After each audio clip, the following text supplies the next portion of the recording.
Radhe Radhe guys. आज के video में हम बात करेंगे कि देवशयनी एकादशी, जिसको हम हरिशयनी एकादशी भी बोलते हैं, उसका व्रत 2025 में कब है। देवशयनी एकादशी का व्रत 2025 में 6 जुलाई 2025 को है, जो कि रविवार को आ रही है। आषाढ़ मास की शुक्ल पक्ष की एकादशी को देवशयनी एकादशी के नाम से जाना जाता है। चलिए अब आपको देवशयनी एकादशी की जो कथा है, जो पौराणिक कथा है, उसका श्रवण इस वीडियो के माध्यम से हम आपको कराने जा रहे हैं। यह जो कथा है, यह ब्रह्मा जी को नारद मुनि ने सुनाई थी। एक बार की बात है, ब्रह्मा जी ने नारद जी को यह कथा सुनाते हुए बताया था कि माधांता नामक एक चक्रवर्ती राजा था। उसका जो राज्य था, उसमें सभी लोग बहुत ही प्रसन्न थे और खुश रहते थे, और उसकी जो प्रजा है उनको किसी प्रकार की कोई भी तकलीफ आदि नहीं थे। और एक बार की बात है, अचानक वहाँ 3 वर्षों तक बारिश नहीं हुई। बारिश नहीं होने से वहाँ भयंकर अकाल पड़ा। भयंकर अकाल पड़ने से जो माधांता नामक राजा था, उसके यहाँ उसके जो प्रजाजन थे वह यज्ञ हवन आदि नहीं कर पाए, ना ही कोई पिंडदान कर पाया, ना ही कोई कथा व्रत आदि जो भी धार्मिक कार्य है प्रजाजन वह नहीं कर पा रहे थे, क्योंकि राज्य में बहुत ही भयंकर अकाल पड़ा था। और फिर प्रजाजन बहुत ही परेशान थे और वे राजा के पास अपनी समस्या लेकर गए और राजा से कहा, राजन हमें इस समस्या का समाधान बताइए, हम इस समस्या से कैसे निजात पा सकते हैं।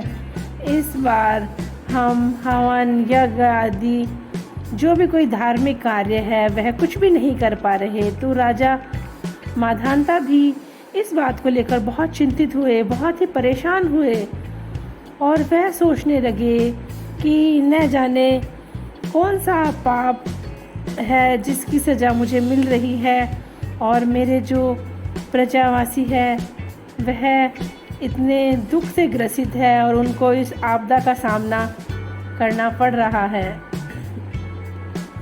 तब राजा अत्यंत व्याकुल हो गए और राजा जंगल की ओर चले गए। और जंगल की ओर गए तब वहाँ उनकी मुलाकात जो अंगीरा नाम के ऋषि थे उनसे हुई।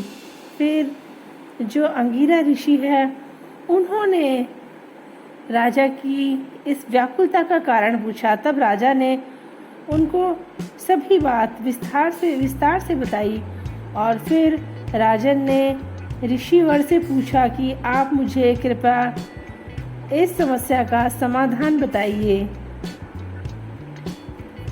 तब जो अंगीरा ऋषि है,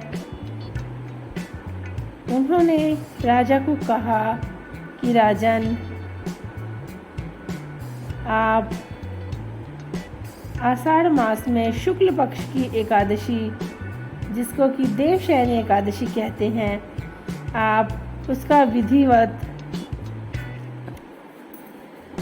पालन कीजिएगा, वह एकादशी कीजिएगा आप, और उस एकादशी के प्रभाव से आपके समस्त जो पाप है उनका नाश हो जाएगा। यह एकादशी बहुत ही शुभ होती है, बहुत ही मोक्ष देने वाली होती है, और भगवान विष्णु आपके समस्त कष्टों का निदान करेंगे और आपकी जो यह समस्या है इसका समाधान होगा। तब ऋषिवर ने उन्हें आशीर्वाद दिया और ऋषिवर भी जानते थे कि जो वह राजा है वह बहुत ही धर्मपरायण है। पूरी ईमानदारी के साथ वह अपनी प्रजा की सेवा करते हैं, परंतु पता नहीं किस पाप की वजह से उन्हें इस कष्ट का सामना करना पड़ रहा है और पिछले 3 वर्षों से उनके राज्य में बारिश नहीं होने के कारण अकाल पड़ रहा है। तब राजा ने भी ऐसा ही किया। जब देवशयनी एकादशी आई तब राजा ने विधि विधान से देवशयनी एकादशी का व्रत किया और दशमी तिथि से ही उन्होंने व्रत का पूर्ण पालन किया। जो भी नियम थे उन्होंने उनको विधि पूर्वक निभाया और भजन कीर्तन किए, भगवान विष्णु की खूब आराधना की। तब उसके प्रभाव से उनके राज्य में वर्षा हो गई और सभी जो प्रजाजन हैं वह बहुत ही खुशीपूर्वक आनंद से रहने लगे। इसलिए कहते हैं देवशयनी एकादशी बहुत ही प्रभावशाली एकादशी है। यह एकादशी व्यक्ति के समस्त कष्टों को दूर करने वाली है। हमें यह एकादशी जरूर करनी चाहिए। देवशयनी एकादशी का अर्थ होता है देव का अर्थ होता है भगवान और शयनी का अर्थ होता है सोना, और हम इसको मिश्रित रूप से समझें तो भगवान इस एकादशी के दिन से ही जो उनका बिस्तर होता है, शेषनाग से बना जो बिस्तर होता है,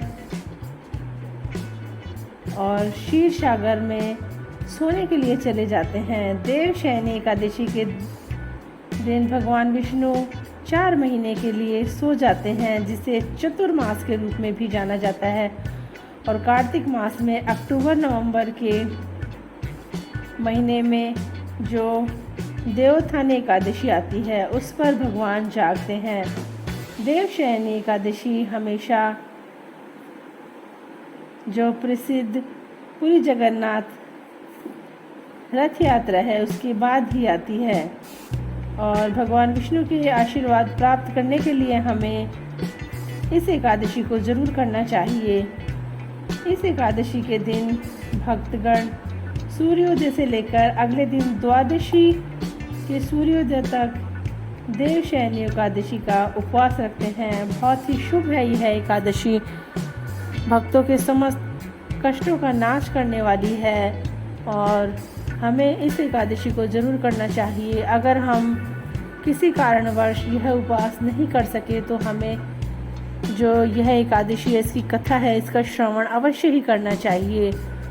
आशा करती हूँ कि भगवान विष्णु आपके जीवन के समस्त कष्ट और दुखों को दूर करें और माँ लक्ष्मी की कृपा आप पर हमेशा बनी रहे। Thanks for watching. इसी तरह के वीडियो के लिए मेरे चैनल को लाइक, शेयर और सब्सक्राइब करें।